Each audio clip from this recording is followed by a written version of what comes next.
안녕하세요. 오늘도 사연살롱을 찾아주셔서 감사합니다. 저는 30대 후반의 여성이에요. 결혼한 지는 이제 4년째 접어들었어요. 다들 시댁은 어렵고 불편한 게 있다고 하잖아요. 저도 크게 다르지는 않았어요. 제가 가장 힘들었던 건 시부모님이 아닌 손윗동서 형님이었는데요. 물론 때로는 시어머니가 너무 자기 아들 위주로만 생각하는 것 같아 속상한 때도 있었고, 그걸로 남편과 싸우기도 했지만 그렇다고 상식 이하로 속이 뒤집히고 했던 건 없었던 것 같아요. 또 시어머니도 그렇고 시아버지도 그렇고 두 분 다 마음도 약하고 싫은 소리를 잘 못하기도 하세요. 그러다 보니 가끔 쌓였던 게 폭발하기는 하는데요. 사람이라면 누구나 다 그런 면이 있지 않겠어요. 또 지금은 처음보다 제 입장에서도 이해하려고 노력하시는 게 느껴져서 이만하면 시부모님 잘 만난 거다 하고 있어요. 그런데 형님은 결혼하고 얼마 전까지도 진짜 사람 황당하게 하고 열받는 언행을 정말 많이 했답니다. 자기도 같은 며느리 입장이면서 왜 그러는지 모르겠더라고요. 지금 생각해보면 무슨 동물의 왕국처럼 자기가 더 힘있고 잘났다는 걸 보여주려고 유치하게 기싸움을 한 거라는 생각이 들어요. 그 기싸움의 끝은 생각지 못한 곳에서 저의 승리로 끝났답니다. 오늘은 그 얘기를 해보려고 해요. 남편과 결혼하기 전 처음 만났을 때부터 장난 아니었어요. 형님은 땡땡 회계사무소의 회계사였는데 자기 직업에 엄청난 자부심을 갖고 있었어요. 그에 비해 아주버님은 순진해 보였다고 할까요? 대학교에 있는 연구소에 계신다고 했는데 정말 평생 공부만 열심히 한 게 얼굴에 풍길 정도였어요. 형님이 처음 만났을 때부터 저희 앞에서 아주버님한테 가방을 턱 맡기더니 의자 빼고 넣는 거에 주문하는 것까지 모든 걸 아주버님한테 다 시키더라고요. 저는 참 황당했는데 형님은 그걸 자랑하는 것 같았어요. 이지연 씨? 반가워요. 나 땡땡 회계사무소 회계사이고 우리 지금 사는 집이 100평짜리야. 이게 다 내 덕이겠지만. 아 맞다. 지연 씨는 무슨 편집 디자인 한다고 했나? 그게 돈이 돼요? 우리 도련님도 그저 그런 직장인이라 큰 돈벌이는 못할 텐데.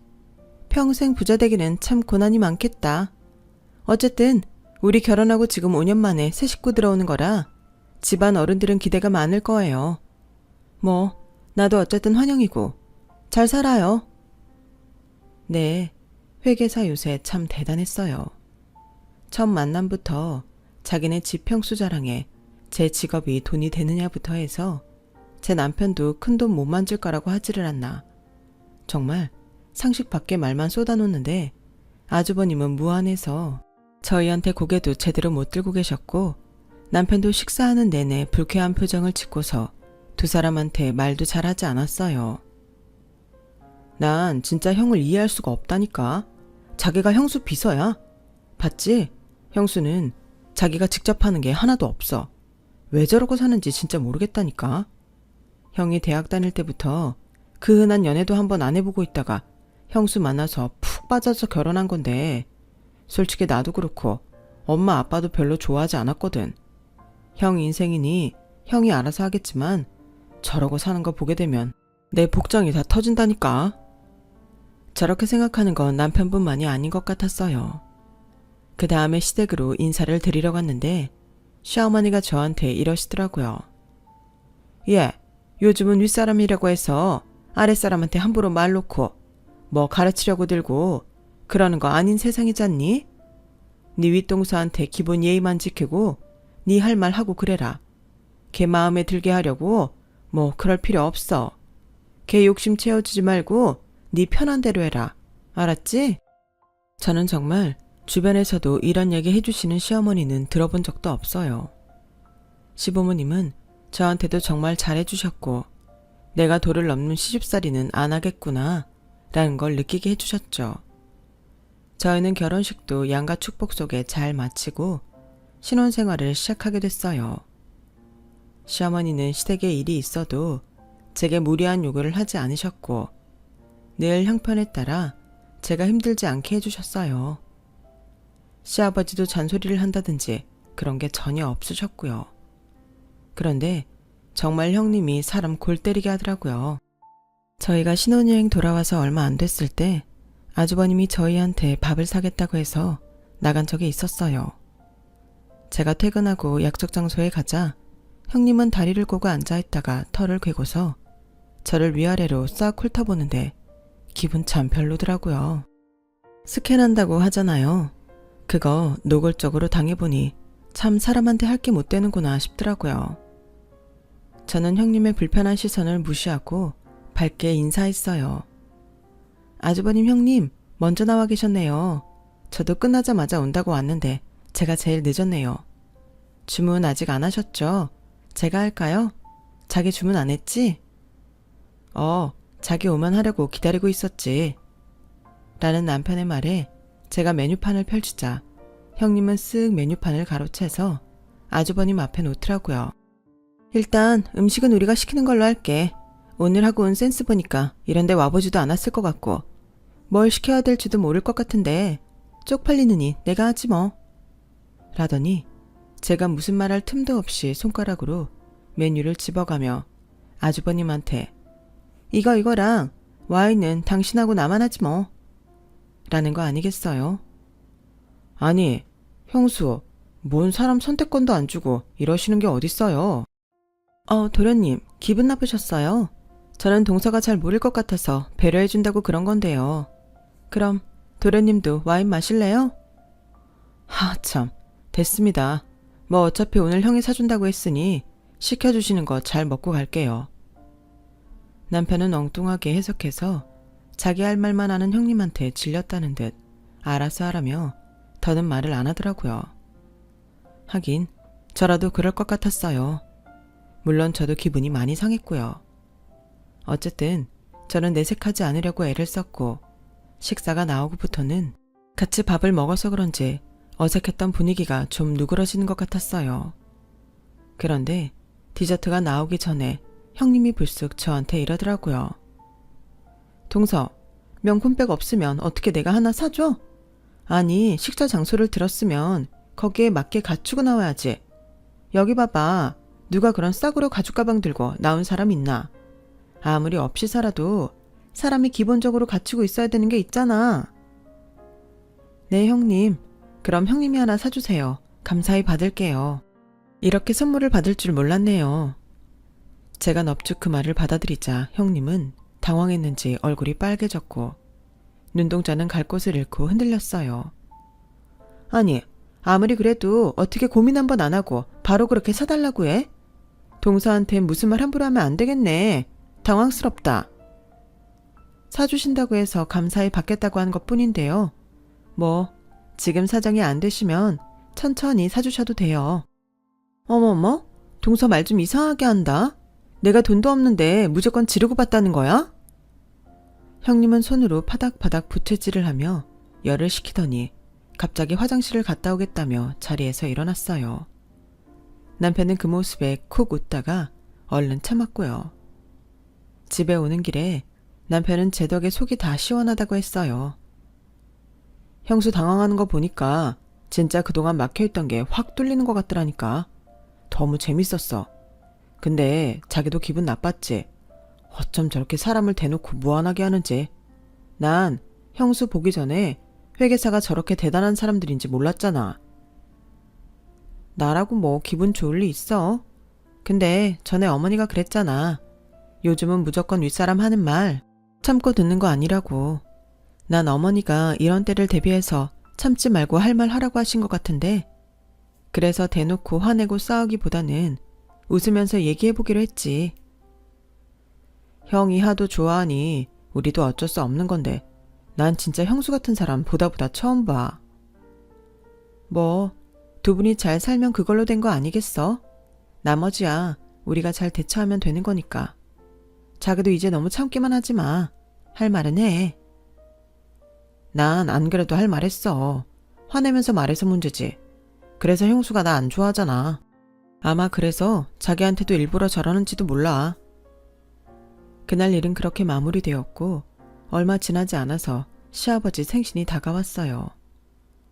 저는 결혼하고 첫 시댁 어른 생일이기도 하니 보통 신경 쓰이는 게 아니라 여기저기 물어보기도 하고 검색도 해서 선물도 그렇고 같이 식사를 할 장소도 물색했어요. 그런데 형님네에서는 아무 연락이 없는 거였어요. 자기, 곧 아버님 생신인데 아주버님한테 무슨 연락 없어? 선물은 각자 준비해도 식사 장소는 같이 의논해야 되지 않아? 안 그래도 내가 형한테 연락해봤는데 아직 형수랑 얘기를 못 해봤다네. 조금만 기다려달래. 근데 예약하려면 지금쯤 해야 될 텐데 아주버님이 먼저 정하시면 안 되나? 나도 그러라고 했는데 뭐 형수한테 꼭 물어봐야 된대. 자기 혼자 정하기 좀 그렇다나. 아, 내 형이지만 나도 답답하다. 그럼 내가 형님한테 전화해볼까? 그래도 되겠지? 집안 어른 챙기자고 연락하는 건데 괜찮겠지 뭐. 자기가 전화해준다면 나야 땡큐야. 난 진짜 형수하고 개인적으로 말 섞기 싫거든. 남편은 이제 아주 편하게 자기 형수 싫다는 말을 하더군요. 저는 저한테 맡기라고 하고 형님한테 전화를 했어요. 동서가 웬일이야? 전화를 다 하고 전화할 사람으로 안 보였는데? 잘 지내셨어요, 형님? 이제 좀 있으면 아버님 생신이잖아요. 그래서 식사 장소 어디로 해야 되나 여쭤보려고요. 아무래도 형님이 더 잘 아실 것 같아서요. 아, 그랬어? 뭐 내가 잘 알긴 아는데 이번엔 동서가 알아서 해봐. 처음 하는 거니까 혼자서 해보는 것도 나쁘지 않잖아. 그러면 다음에는 급을 올려서 어떻게 해야겠다. 감도 잡힐 거야. 나도 아무 말 안 하고 동서 하는 대로 따를게. 그냥 저 알아서 하라고 하는 말도 어쩜 저렇게 사람을 매기면서 하는지 참 그것도 재주다 싶었어요. 저는 알겠다고 하고 이리저리 알아봐서 시부모님 입맛에 맞을 만한 한정식 레스토랑을 예약하고 선물도 준비했어요. 그리고 시아버지 생신날이 되었는데 약속 시간 30분이 지났는데도 아주버님이랑 형님은 오질 않았어요.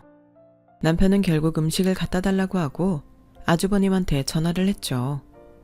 전화를 끊고 온 남편은 어째 흥분해서 얼굴이 좀 벌개졌더라고요. 왜 그래? 아주버님 무슨 일 있으시대? 제가 묻자 시부모님도 궁금한 표정으로 남편을 쳐다봤어요. 남편은 아주 난처해서 어쩔 줄 모르더라고요. 아, 그게 형수 회사에서 나오는 호텔 디너 뷔페랑 숙박권이 있는데 그게 오늘이 마지막이었대요. 새카맣게 까먹고 있었는데 그거 안 쓰면 다음에 안 준다고 꼭 가야 된다고. 아니 이게 무슨 말인가요? 방구인가요? 그렇게 디너 뷔페를 꼭 가야겠으면 호텔 숙박권 정도는 시부모님 드려도 되는 거 아닌가요? 시부모님은 금세 표정이 안 좋아져서 마침 나온 식사를 시작하셨어요. 저희는 뭐라고 말해야 좋을지 몰랐고요. 생각해보면 형님은 계획적이었던 것 같아요. 처음부터 그날 호텔에 가려고 시아버지 생신 신경을 안 쓴 거고 저보고 다 알아서 하라고 했다는 생각이 들더라고요. 아니면 자기가 하는 것만 옳고 자기가 가장 눈 높은 사람이 그렇게 쉽게 남한테 일을 맡길 리가 없잖아요. 뭐 시부모님 챙기는 게 귀찮아서 그랬을 수도 있고요. 뭐가 됐든 아무리 윗사람이라지만 하는 짓이 너무 괘씸하더라고요. 그런데도 시부모님은 정말 남한테 싫은 소리 못하는 성격이 그대로 나와서 뭐라고 말을 하지 못하더라고요. 그래도 아주버님이 그런 성격을 꼭 닮은 것 같았어요. 저와 남편은 어떻게든 분위기를 띄우려고 애썼고 시부모님도 저희 장단에 맞춰서 결국 웃어주셨어요. 제가 준비한 선물도 너무 마음에 들어 하셨고요. 시어머니는 집에 가기 전 제 손을 꼭 잡으셨어요. 우리 둘째 며느리가 있어줘서 정말 고맙구나. 오늘 너무 맛있게 잘 먹고 재밌는 시간 보냈다. 고마워. 결혼하고 얼마 안 됐는데도 형님 하는 게 정말 가관인데 시부모님은 그동안 정말 속통이 터졌겠다 싶더라고요. 아니, 아무리 자기 일만 중요한 사람이라고 해도 그렇지 이렇게 기본 예의까지 없을 수 있을까요? 이게 다 좋은 직업 같고 돈만 잘 벌면 된다는 식의 우리나라 교육이 문제 같다고 제가 남편한테 한탄을 했어요. 자기 교육부 장관 돼야겠다. 내가 밀어줄까? 농담하지 말고. 난 정말 실망이야. 그래도 사회적으로 볼 때 성공한 전문직이잖아. 그런 사람들은 좀 더 나을 거라는 기대도 있고 말이야. 어쩜 저렇게 주변 사람은 보이지도 않는다는 듯 저럴 수 있지? 그게 내가 제일 열받는 건데 뭐 어쩌겠어. 그런 형수를 형이 좋아한다고 결혼한 건데 형 팔자지 뭐. 아니, 아주버님은 자기 선택이라 그렇지만 다른 사람들은 뭐냐고. 어쨌든 엮여서 살아야 되는데 자기 똑똑한 만큼 불편은 끼치지 말아야지. 아, 나도 모르겠다. 말해봤자 불평만 계속 나오지. 해결책도 없으니 말이야. 그렇게 며칠이 지나고 시어머니가 져주려고 블라우스를 샀다며 전해주러 오셨더라고요. 내가 딸이 없어서 이렇게 아기자기한 거 사서 줘보고 싶었거든. 둘째 들어오니까 이런 것도 해보고 너무 좋다. 저는 너무 감사하다고 잘 있겠다고 말하고는 그날 이후 형님한테 연락은 있었는지 조심스럽게 물어봤어요. 어머니, 혹시 형님한테 아버님 생신 잘 보내셨냐는 전화는 안 왔어요? 걔가 그런 전화할 정신이 있는 애가 아니야. 뭐 집 바쁜 일 끝나면 연락 한번 하겠지. 예, 그런 얘기 하지 말고 우리 즐거운 얘기 하자. 네 시아버지가 너 때문에 생신날 아주 호강했다고 너무 좋아하신다. 다음에 너 집에 오면 용돈 주신대. 아니에요. 제가 그런 거 받으려고 한 건가요? 당연한 일을 한 건데요. 마음에 드셨다니 저도 기분 좋아요. 아무래도 형님은 시부모님 생신을 제대로 챙기지 않았던 것 같아요. 형님 한 사람한테 시댁이 이리저리 흔들리는 거 아닌가 그런 생각이 들자 어째 이제 막 결혼한 제가 다 욱하더라고요. 하지만 저야 어쨌든 형님보다 아랫사람이고 결혼해서 이제 막 시댁도 알아가는 참인데 함부로 무슨 말을 할 수 있는 것도 아니었죠. 저는 어쩌면 형님도 저는 모르는 이유가 있을 수도 있다고 그렇게 좋게 생각하고 넘어가기로 했어요. 회계사무소들이 월말이 닥치면 다들 정신없이 바쁘다던데 마침 그때가 월말이기도 했기에 그래서 그런가 보다 이해하려고도 했고요. 하지만 시간이 가면 갈수록 형님에 대해 알게 되는 이야기는 제가 이해할 수 있는 수준이 아니었어요. 형님은 결혼할 때 원래 집을 반반씩 내서 하기로 했는데 결혼 준비하면서 갑자기 자기네 친정이 요즘 많이 어렵다며 하도 우는 소리를 내서 시부모님이 다 해주셨다고 하네요. 집에 들어가는 가구며 가전제품도 아주버님이 마련하셨고요. 지금 사는 그 100평이라는 데에는 6개월 전쯤 들어갔다는데 자기네 돈 벌어서 이사를 하면 월대 살던 집 보증금은 시부모님한테 돌려드려도 되잖아요. 정말 한 푼 들이지도 않았고 감사하다는 말도 없었대요. 그 말을 할 때 남편은 정말 얼굴이 벌개져서 씩씩대더라고요. 왜 안 그렇겠어요? 저는 듣기만 하는데도 기가 막히더라고요. 그때는 시간이 또 그렇게 지나갔고 2달쯤 후였어요. 형님한테서 전화가 왔는데 그 내용이 참 가관이었어요. 동서, 내가 시간지나 이런 거 물어보는 게 좀 그렇긴 한데 그래도 궁금해서 말이야. 아버님 어머님이 동서 예물 어떻게 해줬어? 예물이요? 그건 갑자기 왜요? 아니 며칠 전에 도련님이 집에 들러서 우리 그 이랑 얘기하는 거 들었는데 불가리 거 세트 받았다며? 그리고 아버님이 저번에 생일 준비하느라 수고했다고 동서 용돈도 주셨다던데 그거 다 정말이야? 예물은 불가리 그거 딱 하나 받은 거 맞고요. 아버님이 주신 용돈은 정말 안 받으려고 했는데 꼭 주시겠다고 하셔서 주신 거 반만 받았어요. 아니 한 세트고 반이고 받은 거 맞잖아. 어머, 아버님 어머님 지금 동서랑 나랑 차별하는 거 맞지? 난 결혼할 때 그런 비싼 예물 받지도 못했어. 우리 남편이 준비한 반지 목걸이 세트만 받았다고. 그리고 용돈이라니. 나한테는 그런 거 주신 적도 없는데 이거 차별 맞아. 동서, 뭘 했길래 아버님 어머님이 그런 걸 해주셔? 제가 뭘 했냐고요? 글쎄요. 저는요 집장만 하는 것도 오히려 제가 돈 더 보태서 했고요. 한 6대4 정도로 제가 더 냈어요. 그리고 아버님 생신 챙긴다고 선물도 드리고 한정식 레스토랑 아버님 어머님 입맛 맞을 것 같은 데로 골라서 같이 식사도 했죠. 뭐 그 정도 한 것 같아요. 참, 주말마다 안부 전화도 드리고 가끔 부르시면 가기도 하고요. 그런 정도 가지고 동서한테만 용돈 주고 할 리가 없는데? 대체 무슨 알랑방귀를 끼길래 그런 예물을 받은 건지 말해봐. 저는 집 얻을 때 제가 좀 더 보탠 것밖에 없어요.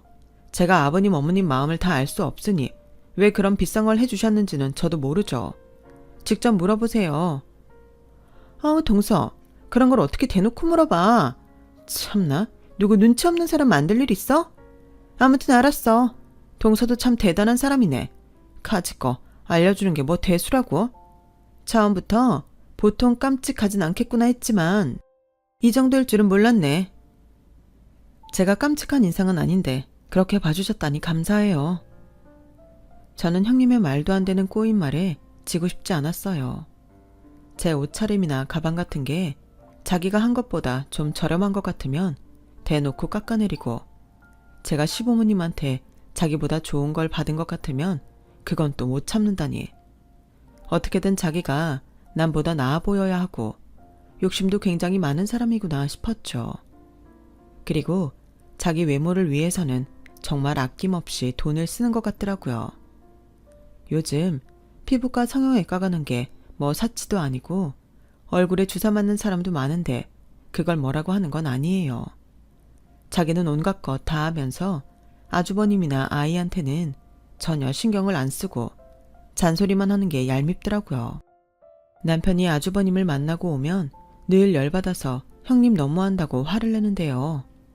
저는 처음에는 남편이 지나치게 형님을 싫어한다고 생각했는데 그게 아니었어요. 아니, 누가 요즘 자기 피부과 돈 쓰는 거 뭐라고 하겠어? 그렇게 자기 관리하고 꾸미는 거 자기 돈 번 걸로 감당이 되면 뭐라고 안 하지. 물론 형수 돈 많이 벌겠지. 그렇다고 해도 자기만 혼자 무슨 연예인처럼 매달 엄청나게 피부과에 돈 들이고 형이랑 이현이는 요만큼도 신경을 안 써. 내가 진짜 기가 막힌 게 뭔 줄 알아? 형은 속옷을 아직도 결혼 전에 입던 걸 입더라. 이게 말이 돼? 그게 언젠데. 그리고 이현이 입주위에 하얗게 버짐인지 그런 게 폈어. 아니, 100평짜리 집이라고 자랑하면서 애 먹이는 거랑 건강에 얼마나 신경을 안 썼으면 그 지경을 만들어? 형이 병원 같이 갔는데 영양소 부족이라고 그랬대. 이게 말이 되냐고. 이제 3살짜린데 자기가 잘 챙겨야 될 거 아냐. 자기가 형님 너무 나쁘게 보고 그러는 거 아니야? 형님 많이 바쁘시니까 아주버님이 챙길 수도 있잖아. 누가 그걸 몰라? 물론 형도 바쁘다고 집안을 안 돌본 건 반성해야지. 근데 형수는 자기 몸은 잘 챙기면서 식구는 안 챙기니까 하는 소리야. 형은 사실 한번 연구 시작하면 자기 먹는 것도 잊어버려. 형이 잘했다는 게 아니고 성격이 그런 데가 있는 거고, 형수처럼 온갖 것 신경 잘 쓰는 사람이 애가 저 지경이 되게 뒀다는 게 기가 막히지. 안 그래도 형은 다 자기 잘못이라고 아주 이현이한테서 눈을 떼지 못하더라. 물론 형이랑 형수 다 똑같지만 난 진짜 형수한테 질렸어. 제가 형님을 겪어보니 남편이 그렇게 펄펄 뛰고 열을 내는 게 이해가 가더라고요. 그렇게 자기가 받아야 될 거는 시간이 지나도 따지면서 자기 아들한테는 그렇게 무심하다는 게 이기적이라고 밖에는 할 말이 없었으니까요. 게다가 시가 쪽에 결혼식이 있어서 가게 됐는데요. 저는 늘 티 안 나게 꾸민 듯 안 꾸민 듯 하는 걸 좋아해서 요란하게 명품 상표 보이고 그런 걸 안 좋아해요. 그런데 형님은 저와 달라서 아주 머리끝부터 발끝까지 자기가 그 명품 브랜드 상품인 것처럼 티를 내거든요. 뭐 그거야 자기 취향이니 이해해요. 그럼 다른 사람 취향도 존중해줘야 되는 거 아닌가요? 형님은 그 결혼식 자리에서도 저를 쓱 훑어보더니 이내 비웃으면서 이러더라고요. 아니, 그게 대체 언제적 스타일이야? 동서는 시댁 결혼식까지 그렇게 꼭 없는 티를 내야 되겠어? 아니, 편집 디자인을 하는 사람이면 그래도 디자인이라는 걸 하는 건데 이렇게 센스가 없어. 어머 형님, 요즘은 브랜드 티 내지 않는 게 더 세련된 거예요. 내가 이런 브랜드 써요 하고 티 내는 건 나이 든 것 같잖아요. 동서는 자격지심을 참 이상하게 표현하더라. 동서도 그렇고 도련님도 그렇고 그렇게 벌어서는 생활비 들어가는 것도 빡빡하잖아. 그냥 없으면 없다고 하면 되지. 무슨 티가 안 난다는 둥 그런 말을 해. 뭐 동서 취향이 구린 건 알겠는데 그래도 이런 자리는 좀 더 차려입고 오는 버릇 좀 해. 어머님 아버님도 며느리가 이러고 오면 창피하실 거 아니야. 저는 형님이 너무 선 넘는 것 같아서 뭐라고 하고 싶었지만 주위에 다른 시댁 어른들도 있고 해서 그냥 참고 말았어요. 그 일이 있고 한 달쯤 지났을 때 형님네는 이사를 갔어요. 거기가 앞으로 오를 거라는 말을 들었다며 그렇게 자랑하던 100평짜리 집을 팔고 50평 정도 되는 아파트로 이사를 했더라고요. 그런데 형님은 무슨 꿍꿍이가 있었는지 자기네 회사 사람들, 거래처 사람들 다 같이 집들이를 하는데 저보고 와서 도와달라고 하더라고요. 동서, 우리 집들이 할 때 동서가 같이 음식도 날라주고 뒤에서 우리 이현이도 챙겨줄래? 내가 그날 일한 건 섭섭하지 않게 쳐줄게. 그래도 새 집에서 손님 만든 건데 생판 모르는 남보다 동서가 도와주는 게 마음이 놓이잖아. 아 맞다. 어쨌든 동서도 집들이 오는 거니까 선물 가져올 거잖아. 괜히 뭐 살 생각하지 말고 땡땡땡에서 거실에 놓을 도자기로 된 무드 등 사와. 내가 어떤 모델인지 톡으로 보내놓을게. 형님은 저를 자기 집들이에서 심부름 시키면서 자기가 저보다 더 우위에 있다는 걸 보여주고 싶은 것 같았어요. 그런 심보를 생각하니 정말 가고 싶지 않더라고요. 그래도 조카 아이가 마음에 걸리기도 했고 나중에 따로 집들이에 가기 싫기도 해서 알겠다고 했어요. 그리고 형님이 선물로 달라고 한 그 무드 등이요. 정말 가격이 악소리 나오게 비싸더라고요. 저한테 주겠다는 일당이 몇 배는 되던데 그러면서 저한테 일당 준다고 얼마나 공치사를 하든지 눈꼴 씌어서 못 봐주겠더라니까요. 아무튼 그날은 그런 걸로 따지는 것도 유치했고 저는 조카를 돌보면서 손님들이 오기를 기다렸어요. 손님들이 하나 둘씩 오기 시작하더니 곧 오기로 한 사람들이 다 왔고 저는 형님이 시키는 대로 음식을 내갔어요. 아주버님은 제가 왔다 갔다 음식을 나르니까 미안해서 어쩔 줄을 모르더라고요. 아우 재수씨, 제가 나중에 다 갚을게요. 오늘 정말 미안해요. 네, 그래도 이사하셨는데 저도 이렇게 축하한다고 생각하면 되죠 뭐. 그러면서 음식을 들고 제일 마지막에 오신 손님들 자리에 갔는데 그 중에 나이가 가장 많은 남자분이 저를 빤히 보시더니 갑자기 반갑게 인사를 하더라고요. 아유 지연씨, 지연씨를 여기서 보네? 어떻게 여기를 왔어요? 누구랑 아는 사이예요? 아저씨, 저 여기 저희 아주버님 댁이에요. 오늘 집들이 있다고 해서 도와드리러 왔는데요. 아니, 우리 회사 큰 고객 따님이 그럼 김현수 씨 동서인 거네? 와, 이런 인연이 있나? 그렇게 활짝 웃으며 제 손을 잡는 그분은 저희 아빠 회사 일을 해주는 대표님이었어요. 저는 몰랐는데 원래 공동대표로 있던 회계사무소에서 독립해서 따로 사무소를 차렸는데 그때 아빠가 대표님 부탁으로 회계 업무를 이쪽으로 옮기셨다고 해요. 그래서 저는 형님이 땡땡 회계사무소라고 했을 때 잘 몰랐던 거고요. 거기 대표님이 아빠와 친분이 있는 것도 몰랐죠. 대표님이 저를 붙잡고 반갑게 이야기를 하고 있으려니 형님이 무슨 일인가 싶어서 잽싸게 오더라고요. 어머 대표님, 우리 동서한테 무슨 일이실까요? 이렇게 누구랑 반갑게 얘기하시는 거 처음 본 것 같아요. 김 차장. 김 차장은 내가 독립하고 우리 사무소 와서 잘 모르지? 여기 지연 씨가 우리 회사 은인이나 다름없는 땡땡 투자 대표님 딸이야. 거기 회사 회계랑 대표님 갖고 있는 건물 큰 거 두 채도 우리가 하잖아. 이런 인연이 있을 줄은 꿈에도 몰랐네. 김 차장, 동서한테 아주 잘해야 되네. 지금도 우리 사무소 큰 고객분 따님이거든. 김 차장이 지연 씨한테 실수해서 우리 일감 떨어지는 불상사는 생기지 말아야지. 농담이고 김 차장이 어련히 알아서 잘하겠어. 이렇게 형님네 집들이라고 도와주러 온 거 보면 사이가 꽤 좋은 것 같은데 오늘 김 차장이 일 다 끝나고 나면 지연 씨한테 크게 한턱 쏴야 돼. 알았지?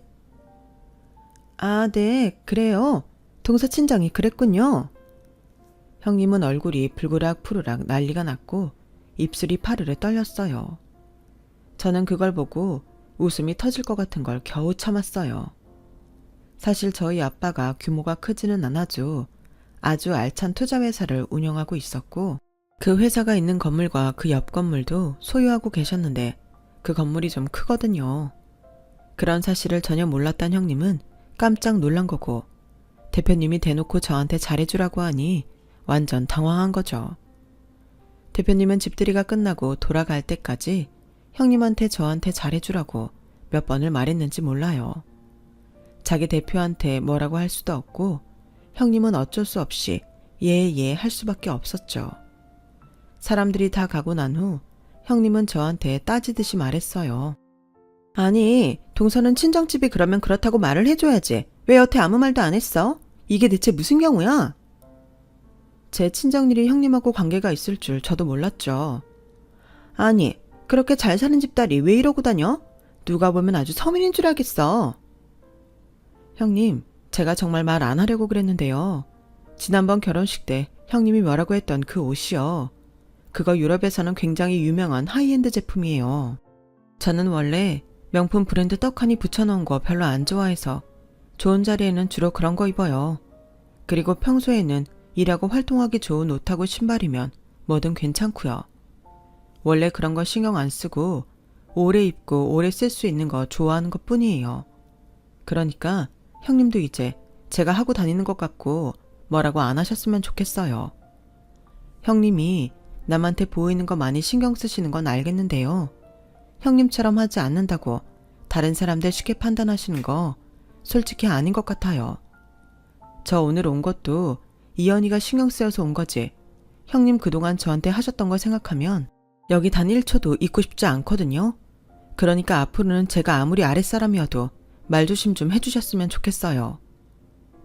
제가 이빠른 소리를 하자 형님은 어쩔 줄 몰라서 양손을 잡고 발만 동동 구르더라고요.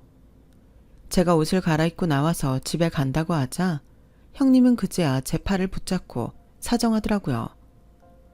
저기 동서, 친정에 내 얘기 뭐 하고 그런 거 없지?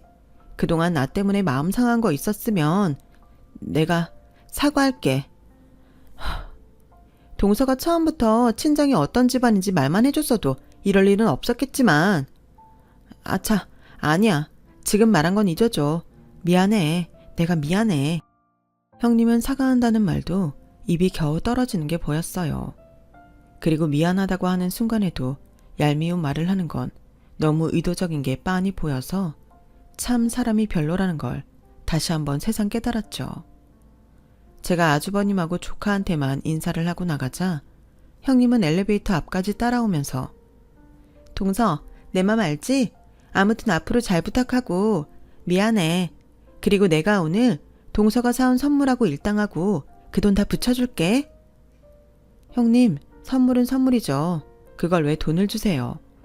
아니야. 내가 부탁해서 사온 거니까 돈 보내줄게. 그럼 내 얘기 대표님한테 이상한 건 하지 말고 잘 부탁해. 형님은 엘리베이터 문이 닫힐 때까지 억지로 웃으면서 저한테 손을 흔들더라고요. 저는 집으로 가면서 형님한테 문자를 보냈어요. 형님이 어떤 마음으로 사과를 하셨든 받을게요. 솔직히 형님도 그동안 저한테 이상하게 군 거 아시죠? 아무리 아랫사람이어도 더는 그러지 마셨으면 좋겠어요. 그리고 형님, 이제는 아주버님하고 이현이한테도 신경 좀 쓰세요. 형님 얼굴하고 옷하고 신발에만 돈 쓰지 마시고 아주버님 새 속옷도 사주시고 좋은 데도 같이 가시고요. 이현이 먹는 것도 신경 쓰시고요. 그런 거 아버님 어머님도 아시면 마음이 어떠시겠어요? 아무리 싫은 소리 못하시는 분들이라고 해도 그렇지. 형님이 그런 사람 성격 뻔히 다 알고 더 마음대로 하는 거 제 눈에 다 보이거든요. 앞으로는 아버님 어머님 생신도 신경 쓰시고 명절에도 시댁에 인사도 잘 하셨으면 좋겠네요.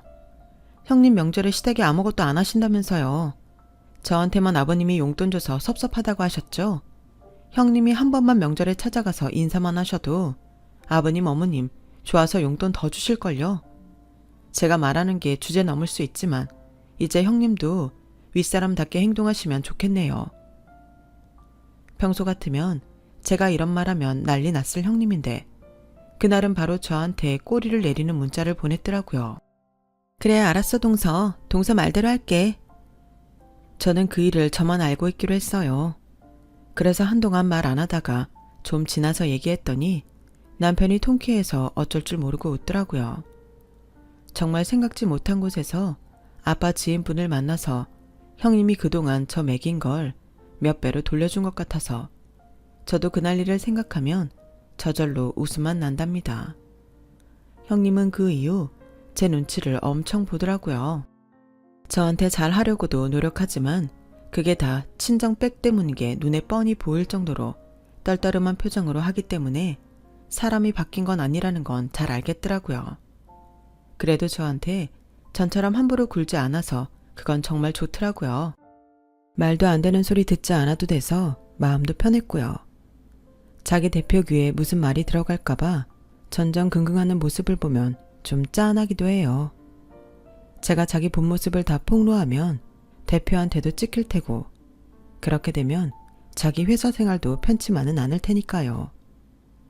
어쨌든 형님은 형식적이긴 하지만 아버님 어머님한테 가뭄에 콩나듯 전화도 하고 생신 때에는 선물이라도 챙겨 보내더라고요.